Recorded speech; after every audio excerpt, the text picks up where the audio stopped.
మీరు అది చూడొచ్చు, ఎన్ని వాహనాల్లో వెళ్లారో చూడండి.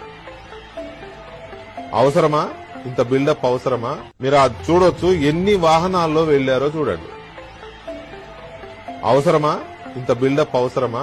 అవసరమా ఇంత బిల్డప్? అవసరమా? జగన్మోహన్ రెడ్డి గారి ఇల్లుండే తాడేపల్లి నుంచి మొత్తం కలిపితే 82 కిలోమీటర్లు.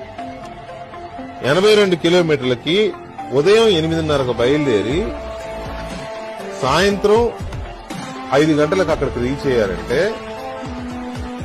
సుమారుగా 9 నుంచి 10 గంటలు.